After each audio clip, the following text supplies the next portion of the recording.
Hi there, Giovanni here at Fractals, and I just saw this video here by Walker Farrell for Make Noise, where he goes through a series of unconventional waveforms at sub-audio rate using their XPO. And while I am filming, the video is a week old, but anyway, I will link to that in the description and maybe even up here so that you can check the source. But the point is that I found it very interesting, and I thought that I could use the same idea, use the same concept applied with the BRENSO and with the completely different setup that I have here. But I want to see if BRENSO's final output with its timbre section and its complex wave shaping section can be used as an less conventional LFO. So let's see. I will start by using the green sawtooth wave patched to FUMANA. All output straight to the CGM mixer. Let's remove the reverb for now. Adjust the levels like this.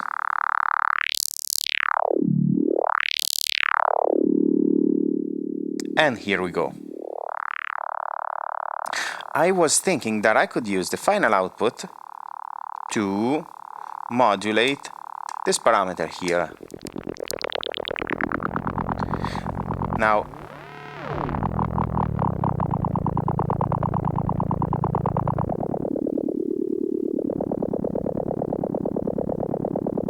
it is almost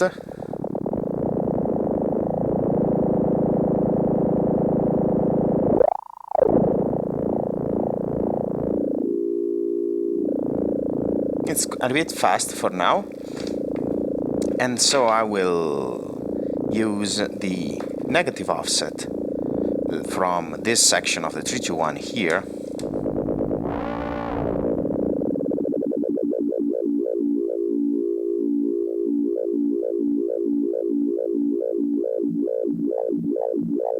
to scale it down.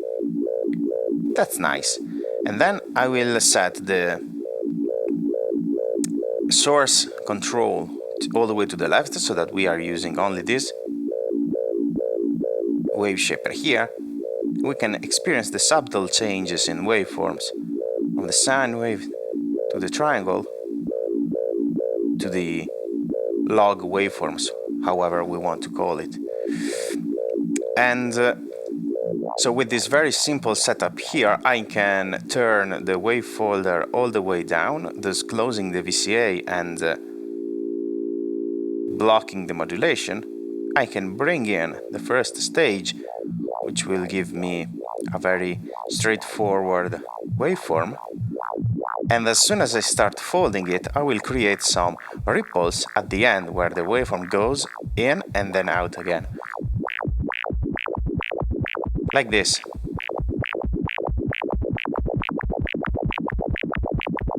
And the more I rotate the knob, more ripples I will create.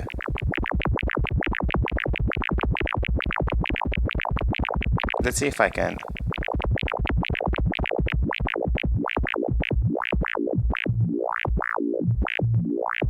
slow it down even more.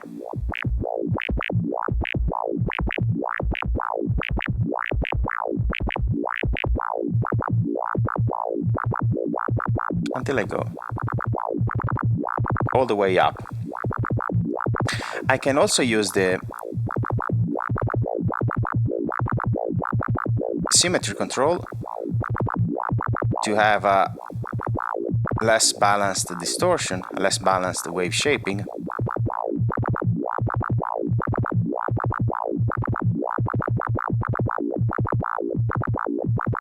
You can clearly hear the difference. Or I can bring in different wave shapes.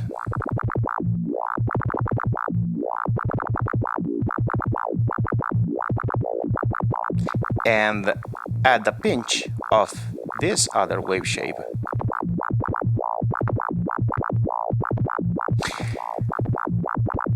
Now, this is quite boring per se, but we will see if we can get something more interesting out of it. If you already know me, you know I'm very fond of making FUMANA resonate. So I will create a very brief feedback loop by multiplying the output through the 333 and sending it to this 321 here, and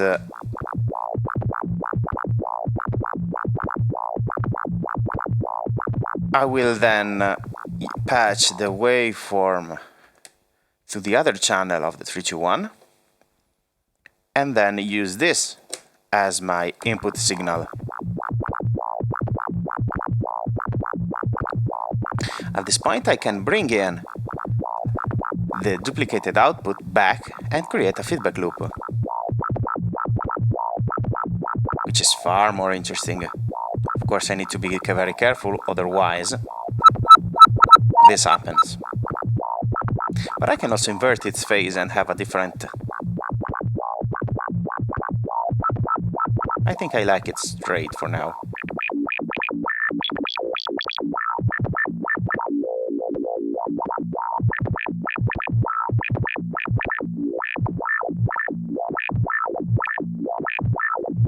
I think this is quite interesting, but I fear I might need more copies of this final output. So I will duplicate it with this other 333 before sending it to my modulation source. At this point, I want to use the square wave output here as a clock. So I will create a new project where I will set the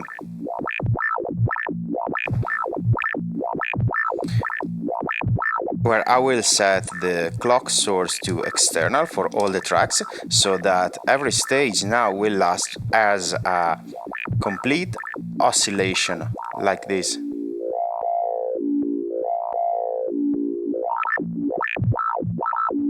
And I can program a track to play a very simple sequence, perhaps even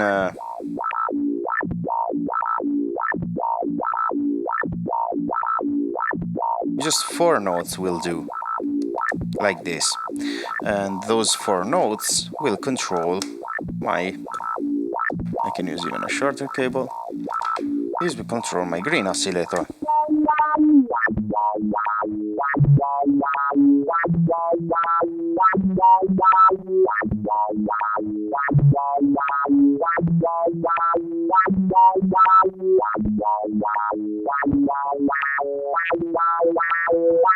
I don't like the fact that it goes too much in the lower range, so I will try to control it with the symmetry.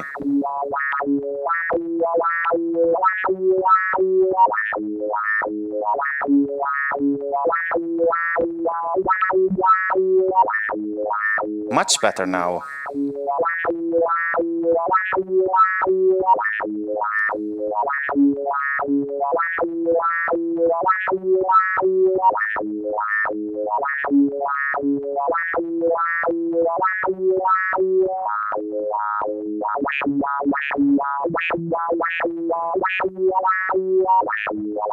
And at this point, I can program a CVB track to route different offsets to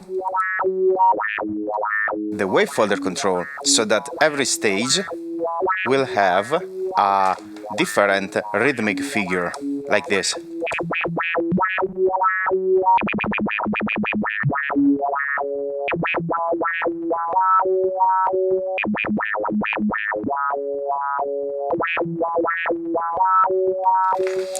I think that I will sum to this sound another waveform like this.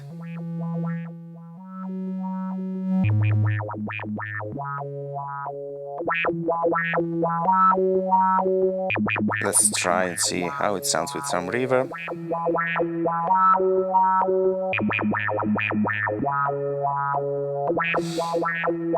Okay, at this point I want to see if I can take this even further, so I will take a copy of my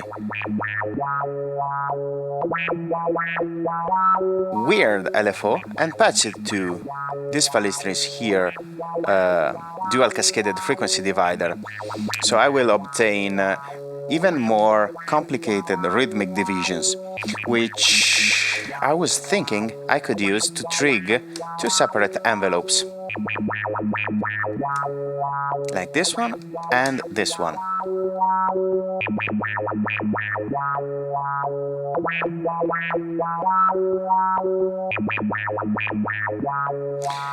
What will they do? I have no idea. Let's try modulating a couple of bands first. Ooh, nice! Let's remove the sine wave.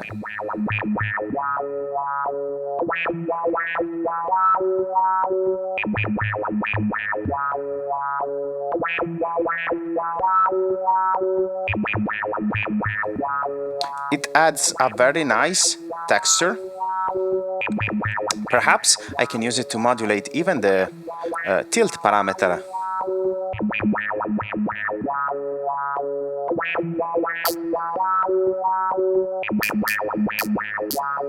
Nice!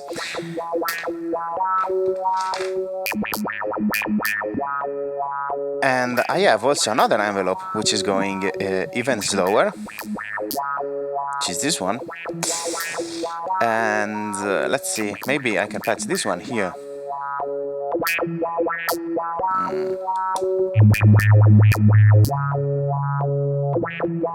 Okay.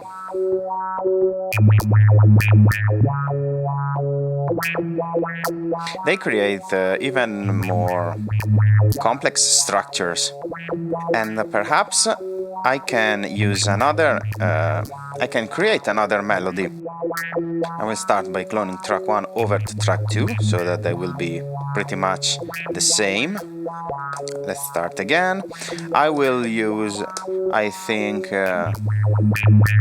this FALISTRI, set it to audio rate, generous time scale, and patch it to this stereo channel here. Let's see, it will be out of tune.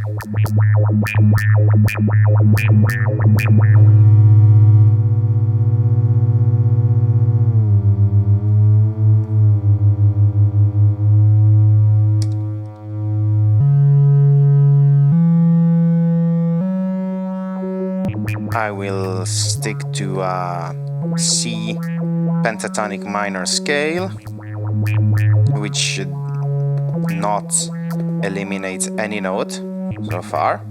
Okay, cool. And I can transpose it.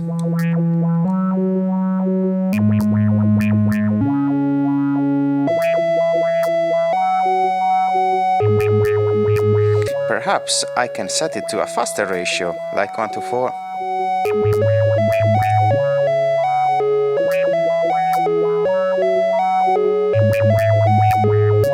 Oh, this one.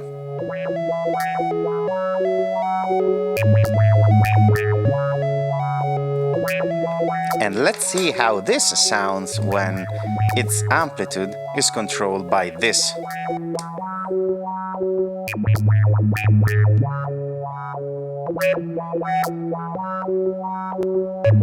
But what if I add some noise to the mix and use the channeling crossfade mode, and instead use this one to control the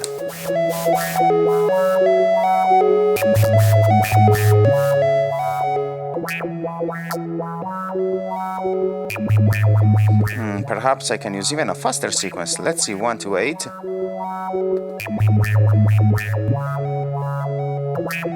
And perhaps even a longer sequence.